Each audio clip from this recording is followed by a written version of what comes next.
नमस्ते दोस्तों, आप सभी को रहस्यमय उड़ीसा यूट्यूब चैनल पर स्वागत करते हैं और पावन श्री हरि कथा मंदाकिनी के और एक अध्याय में प्रणाम करते हैं। नमस्ते अच्युतानंदम नमस्ते जगन्नाथाय नमो जशवंतानंदम बलरामम नमो नमः।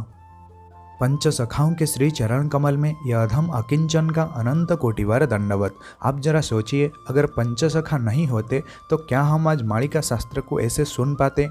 तो पंचसखाओं का यही उद्देश्य था कि मालिका शास्त्र को पूरे विश्व में फैला जाए और लोगों के मन में अवेयरनेस क्रिएट किया जाए। लोगों को ये समझ में आ जाए कि हम प्रलय के द्वार देश में खड़े हुए हैं, किसी भी वक्त प्रलय आ सकता है और इससे अपने आप को बचाने के लिए और अपना परिवार को बचाने के लिए क्या तरीका है। 600 साल पहले की गई ये कोशिश आज सच हो रहा है। पंचसखाओं का मालिका शास्त्र आज पूरे विश्व में फैल रहा है। हम बस एक माध्यम है कि मालिका को आप लोगों तक पहुंचाने का एक कोशिश कर रहे हैं और आपका भी एक कर्तव्य है कि मालिका को सभी लोगों तक, मतलब आपके जितने सारे सगे संबंधी हैं या फिर आपके रिलेटिव्स हैं, उन तक पहुंचाए। अगर कल प्रलय आ जाएगा तो कोई भी ये बोल नहीं पाएगा कि हमें इसके बारे में पता नहीं था। भगवान कभी लोगों को पीछे से नहीं मारते, वो पहले लोगों को चेतावनी देते हैं, लेकिन लोग इसे समझ नहीं पाते। महापुरुष श्री श्री अच्युतानंद दास के द्वारा लिखित एक ग्रंथ जिसका नाम है श्री आदि संहिता। इसमें महापुरुष श्री श्री अच्युतानंद जी भगवान स्वयं नारायण से कहते हैं कि हे प्रभु, आप इस धरती में कैसे आएंगे और यहाँ आकर क्या क्या सब लीला करेंगे, इसके बारे में मुझे जरा बताइए। मोदोस क्षमा करोनीति श्रीपाद पद्मे देवी भक्ति एवे तु महात्मा पुरुष मर्त्ୟରେ हुई वो प्रकाश सीध विभूति अंगे वही भृत्यंको नित्य दीक्षा देई पुणी गोपते माया करी कल की हुई वो मुरारी। श्री अच्युतानंद जी भगवान श्री नारायण के चरण कमल का वंदना करते हुए ये कह रहे हैं कि हे प्रभु, अगर मुझसे कोई गलती हो गई है तो फिर मुझे माफ़ करना, मुझे क्षमा करना और मुझे ये भी बताओ कि आप मर्त्य में कैसे प्रवेश करेंगे और कैसे गुप्त में कल की स्वरूप धारण करेंगे। भगवान श्री नारायण का आज तक जितना अवतार हो चुका है, इन सब में कल की अवतार सबसे स्वतंत्र और भिन्न है। इसलिए स्वतंत्र और भिन्न है क्योंकि इसमें पहले भगवान एक साधारण मनुष्य के रूप में अवतरित होंगे और अपना योग कर्म करेंगे, फिर जाकर बाद में कल की अवतार धारण करेंगे। आप सोच रहे होंगे कि ये योग कर्म क्या होता है और भगवान को योग कर्म क्यों करना पड़ता है।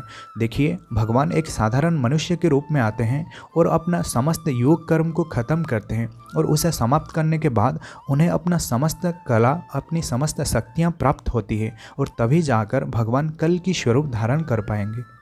स्वयं भगवान को भी अपना प्रभुता का सिद्ध करना पड़ता है और वो कैसे होता है, वो अपने कर्म के माध्यम से अपना प्रभुता का परिचय देते हैं।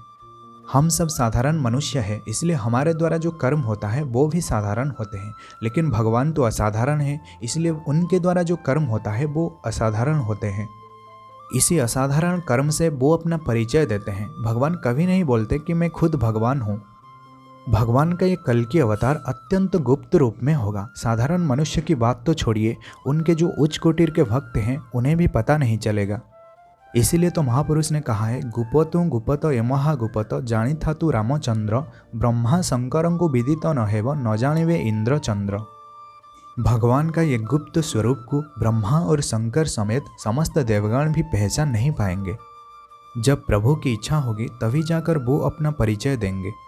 प्रभु का लीला बड़ा ही अद्भुत होगा। इधर एक साधारण मनुष्य के रूप में समस्त असुर लोगों को भ्रमित कर रहे होंगे और उधर गुप्त रूप में अपना समस्त दिव्य कर्म, अपना योग कर्म संपादन कर रहे होंगे। अपने कर्म के माध्यम से वो जब समस्त कला प्राप्त कर लेंगे तभी 17 अंक में उनका प्रकाश होगा। तो दोस्तों, अब समय बहुत ही खराब चल रहा है, इसलिए हम आप सभी से हाथ जोड़कर प्रार्थना करते हैं कि आप सही मार्ग पर चलिए। आप ये मानकर चलिए कि किसी भी वक्त कुछ भी हो सकता है। अगर किसी के पास सत्य और धर्म बल नहीं होगा तो उसका विनाश सुनिश्चित है। तो दोस्तों, अगर आप में से कोई भी सत्संग में जुड़ना चाहते हैं तो फिर डिस्क्रिप्शन में दिए गए नंबर पर कांटेक्ट कर सकते हैं। भगवान का दिव्य और पवित्र नाम का उच्चारण करके आज का इस सत्संग को यहीं पर समाप्त करते हैं। राम हरे कृष्ण हरे राम हरे कृष्ण हरे राम हरे कृष्ण हरे अनंत माधव हरे। तो दोस्तों, आप सभी को जय जगन्नाथ, जय पंचसखा, जय उड़ीसा, जय भारत।